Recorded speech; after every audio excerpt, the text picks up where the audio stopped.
নমস্কার, শুভ সকালের শুভেচ্ছা জানাই সবাইকে। ঘরে বাইরের আরও একটা নতুন ব্লগে সবাইকে স্বাগত জানাই। আমাদের গৃহিণীদের প্রত্যেক দিন যা কাজ, সকালবেলা ঘুম থেকে উঠে একটু চা খেয়ে লেগে গেছি সেই কাজে। তো আজকে ব্রেকফাস্টটা একটু তাড়াতাড়ি বানাতে হচ্ছে। এই কটা দিন তো স্কুল নেই বলে আর সকালবেলা ঘুম থেকে উঠে টিফিনটা বানাতে হচ্ছিল না, কিন্তু আজকে ব্রেকফাস্ট একটু তাড়াতাড়ি বানাতে হচ্ছে। মেয়ের আছে 8টা থেকে টিউশন, ফিরতে ফিরতে তো প্রায় 12টা সাড়ে 12টা হয়ে যাবে। সেই কারণে আজকে তাড়াতাড়ি টিফিনটাই বানালাম আগে। তো আজকে ব্রেকফাস্টটা বানালাম একটুখানি আলুর তরকারি আর রুটি। তো রুটিগুলোও শাকা হয়ে গেছে, তরকারিটাও হয়ে গেছে। চলুন মেয়েটাকে খাবারটা দিয়ে দিই, ও তো রেডি হয়ে গেছে, খেয়ে দিয়ে বেরোবে।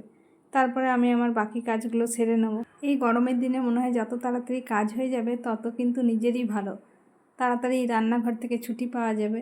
তো সে কারণে মনে হয় সকাল সকাল কাজগুলো হয়ে যায়, একদিকে ভালোই হয়। পুদিনা গাছগুলোকে নিচে নিয়ে এসেছিলাম পুদিনা পাতাগুলো তোলার জন্য, কারণ এই পুদিনা পাতাগুলো না তুললে গাছগুলো তো আর বড়ো হবে না। আর এই কটা দিন ছিলাম না বাড়িতে, পুদিনা পাতা কিন্তু অনেকগুলো হয়েছে। তো এই যে পুদিনা পাতা আমার তোলা হয়ে গেছে।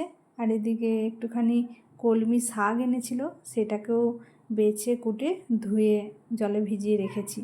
আর এদিকে রান্নাবান্না তো শুরু করেই দিয়েছি। ঝিঙালু পোস্তটা হয়ে গেছে, এখন হচ্ছে এঁচোড়ের ডালনা আর কলমি শাকটা ভাজবো। আজকে আর বিশেষ কিছু রান্না করব না, চাটনি আর বানাবো না, কারণ আমের মিষ্টি চাটনিটা আছে, মা দিয়ে পাঠিয়েছিল, গুড় দিয়ে বানিয়েছিল মিষ্টি আচার।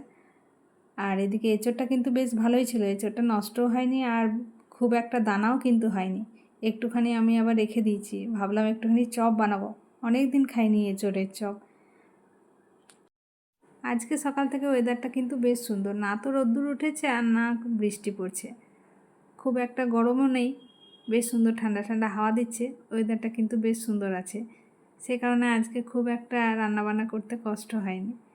তো চলুন, তাড়াতাড়ি রান্নাবান্না হয়ে গেছে, সবার ভাতটাই বেড়ে নিয়েছি, এবার খেয়ে নিই।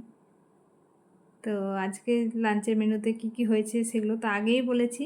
সাথে আছে স্যালাড, আর 12 মাস আমাদের তো টক দই থাকেই, আর আমের মিষ্টি আচার। এই হচ্ছে লাঞ্চের মেনু। চলুন খাবারটা খেয়ে নিই। খাবার দাবার খেয়ে এখন নিয়ে বসেছি ফল। ফল বলতে এটা সেই যে ফ্রুটি, দেখি কেমন লাগে খেতে ফ্রুটিটা। আমি তো আগেই বলেছিলাম যে এটা রবিবার ছাড়া কিন্তু খাওয়া যাবে না। তো একটুখানি মুখে দিয়ে দেখলাম, কোনো কিন্তু স্বাদ নেই। তো আমি এই ফলটা কেটে দিচ্ছি বটে, কিন্তু আমি একটুও খাবো না, কারণ একটা অন্যরকম টেস্ট। যে কোনো ফলের একটা নিজস্ব টেস্ট থাকে, কিন্তু এটা কি বলবো, একেবারে মনে হচ্ছে যেন আপেল সেদ্ধ খাচ্ছি। তো এটাকে একটুখানি মিষ্টি দিয়ে মাখতে হবে। তো বড়মশাইয়ের অর্ডার হয়েছে একটুখানি গুড় দিয়ে মাখার, তো এই যে গুড় দিয়ে মেখে দিয়েছি, ওই খাচ্ছে। আমি খালি একটা মুখে দিয়ে দেখি গুড় দিয়ে মেখে কেমন লাগছে। আজকে সন্ধেকালীন আড্ডায় এসেছে মা আর মেয়ের জন্য ফুচকা। মেয়ের জন্য মেয়ের প্রিয় দই ফুচকা, আর মায়ের জন্য জল ফুচকা। আর ফুচকাগুলো এতটাই বড় বড় যে ফুচকাগুলো খেতে গিয়ে কিন্তু ভেঙে যাচ্ছে।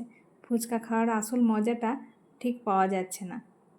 বৈশাখ মাস আর কালবৈশাখী ঝড় আসবে না এমনটা তো নয়, কালবৈশাখী ঝড় তো আসবেই। তো যাই হোক, বাইরে বেশ সুন্দর ঠান্ডা ঠান্ডা হাওয়া দিচ্ছে। ওয়েদারটা তো সকাল থেকে আজকে বেশ ভালোই ছিল, মেঘ এসেছে, তবে এখনও পর্যন্ত কিন্তু বৃষ্টি হয়নি।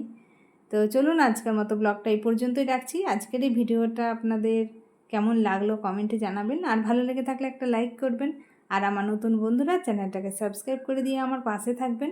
আবারও খুব শীঘ্রই ফিরে আসবো নতুন একটা ব্লগ নিয়ে। আপনারা সবাই সুস্থ থাকবেন, ভালো থাকবেন, সাবধানে থাকবেন। দেখা হবে খুব শীঘ্রই পরের একটা ব্লগে। Bye, good night.